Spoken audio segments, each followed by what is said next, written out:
All right, today's notes are for section 1.3, order of operations. Our goals for you today is I can use the order of operations to evaluate algebraic expressions and use a calculator to evaluate real life expressions.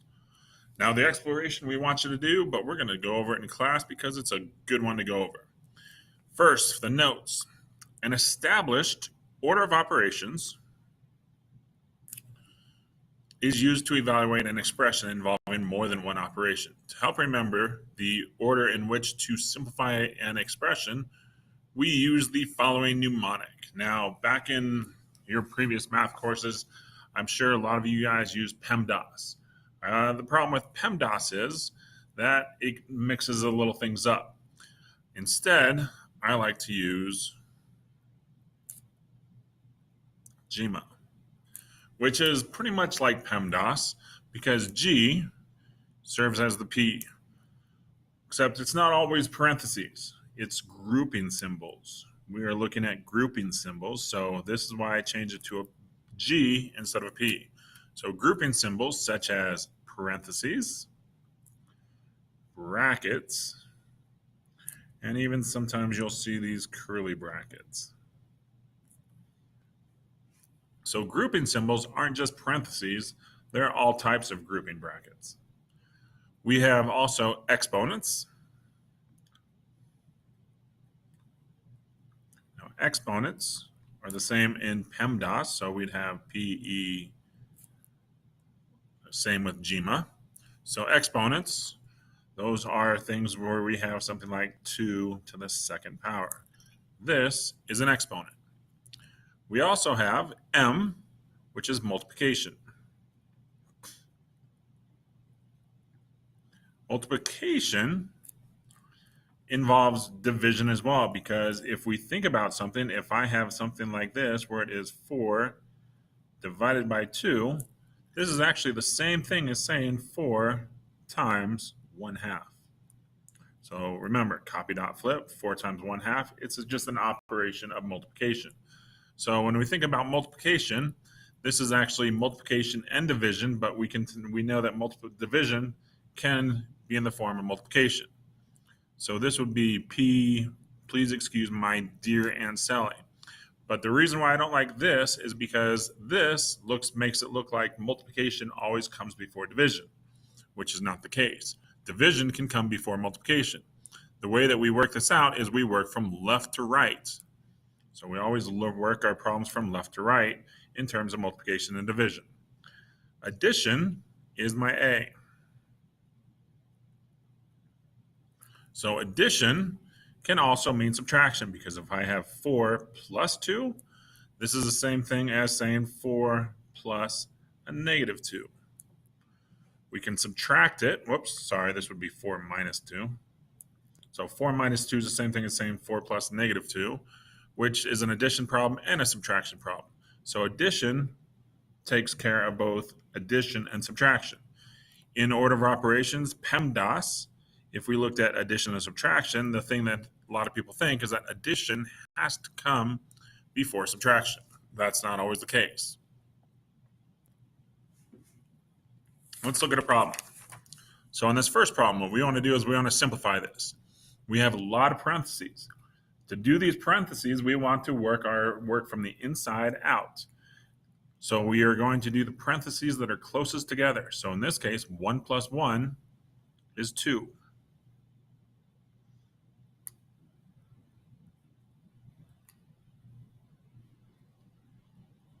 So I still have a lot of parentheses,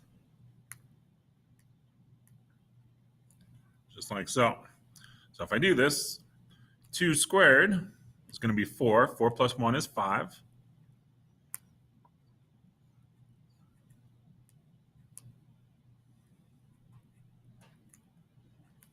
And I can simplify this. 5 squared is 25. 25 minus 1 is 24.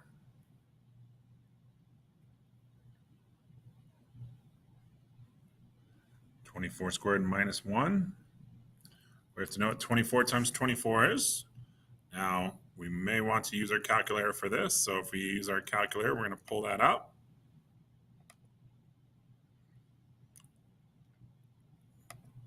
we get 24 times 24, which is 576. So 576 minus 1 squared.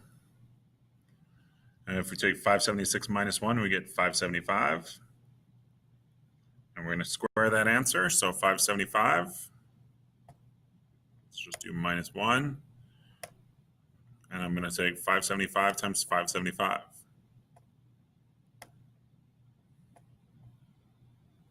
And this comes out to be 330,625.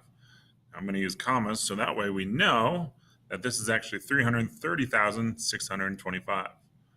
Of course, we're going to box in our answer. Let's look at another example. On this other example, we also have a lot of exponents. So, of course, we want to work our way out from the inside out. So 2 cubed is 8. And we're going to square that, and we're going to take that to the first power. Then we're going to say 8 squared is 64. And, of course, 64 to the first power is 64. On my next one, simplify the following expression. Now, this is the case where we want to work from left to right. We're not going to do multiplication first. We're going to do division or multiplication, just working from left to right. So if I do this, 6 divided by 2 gives me 3. Then I have times 2 times 3 times 2 divided by 2 divided by 3. 3 times 2 is 6 times 3 times 2 divided by 2 divided by 3. 6 times 3 is 18 times 2 divided by 2 divided by 3. 18 times 2 is 36. 36 divided by 2 is 18. And 18 divided by 3 is 6. Now, the reason why we want to work from left to right is if we don't, then we're going to get a different answer. So, for example, most people would say, all right, I'm going to take 6 and I'm going to do this multiplication first, which would be 4. But then you're going to have 6 divided by 4, which is going to give you a decimal. We don't have any decimals in our answer. So that's why we just want to work from left to right whenever there's multiplication or division. Let's look at example number 4. Example number 4 has addition and subtraction. So in this case, we want to just work from left to right. So 4 plus 2 is 6. 6 minus 6 is 0. 3 minus 1 is 2. So I just worked from left to right. All right, example number 5. This is ones where we have to evaluate the function. So I'm going to take x equals 3 and plug it in for my x here.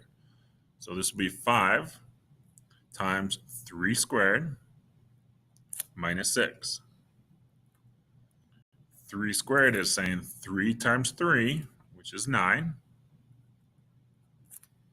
5 times 9 is 45.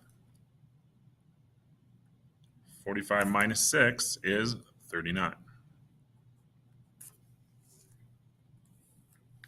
In this one, we want to do multiplication or division first. I'm going to do 15 divided by 3, which is 5.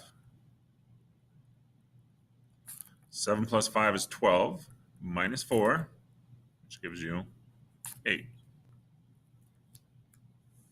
On this one, we want to do multiplication and division first. So 4 times 3 is 12.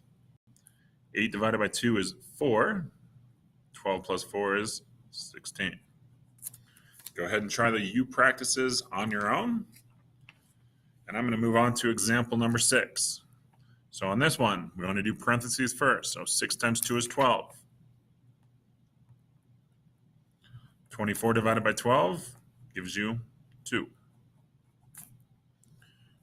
We're going to do parentheses first. 6 minus 2 is 4.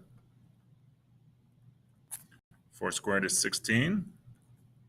You get 15. Now in this case, my grouping symbols are in the top of the fraction and in the bottom of the fraction. So what I want to do first is I want to do the top. So 7 times 4 is 28. And I want to do the bottom. So I'm going to do 8 plus 7 squared. So 8 plus 49 minus 1.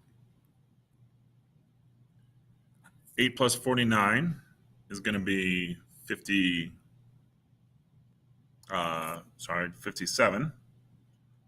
57 minus 1 is 56. Now I think this is going to be 1/2.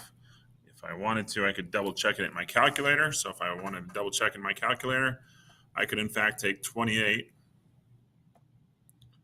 divided by 56, and I know 1/2 as decimal is 0.5, so I know I did it all right.